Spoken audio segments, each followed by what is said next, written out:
I think we've got time for one more call, Pat. Why don't we go to, oh, I don't know. How about the 816 area code? I like the sound of that. Okay. Caller from the 816 area code. What's your name and where are you calling from?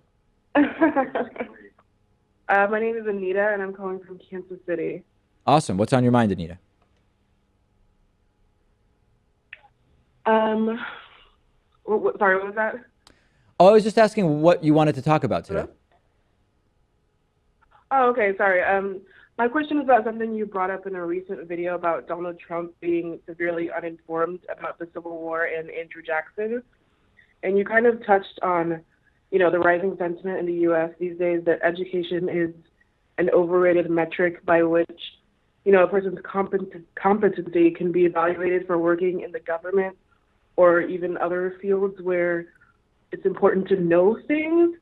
Sorry if this is long-winded, but my question is, do you, in your everyday life, when you're not hosting the show, do you find yourself engaging in conversations or debates with people who don't value facts and knowledge, or do you tend to conserve your energy for more, fruitful endeavors? Yeah, I tend to conserve my energy. I mean, let me put it this way. There would be no shortage of opportunities for me to have conversations which we could characterize as debates with people who don't seem to value what the facts actually are and tend to think much more about, how they feel something is versus how it actually is. But Yeah. I've said this before. I mean, I get a lot of politics on the show.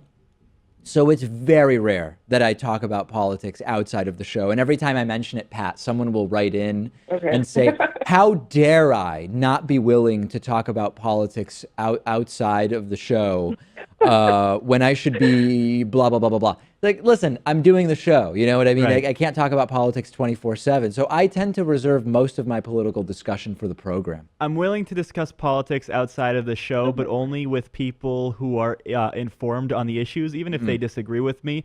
But if they just don't follow the news every day, if they don't have the background knowledge, they don't know the history and the implications of the policies that they support, I'm not willing to discuss anything. But with why them. not take it as an opportunity to inform them? Because if they're going to disagree with me during the whole time, it's just not worth it to me. Yeah. We're not going to agree on anything. That's fair. So you guys are agreeing to disagree.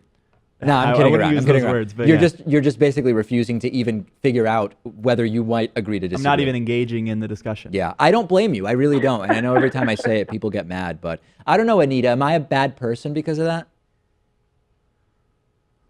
No, I don't think you are, because I often finding myself having to shut down political conversations Yeah. in any social situation I find myself in, just because people will start an argument or a debate, if we want to call it that, just because they want to hear themselves talk. They want to, search through the points you're making to find a weak spot, so they can they can be like, actually though, this is what I think. So I do find it fruitless, and I don't like to engage in it. People I don't know. People don't like that when I'm like, hey guys, let's not talk about this. No, I understand it. And listen, the best part is Anita in Kansas City doesn't think I'm a bad person. And I think for that, we can all sort of be at least a little bit glad. Thanks so much for the call, Anita. Really appreciate it. Have a nice day. All right, take care. And on that note, Pat, why don't we go to a break and then we'll be back. We will deal with some audience questions, including, do I believe that swear words should ever be censored?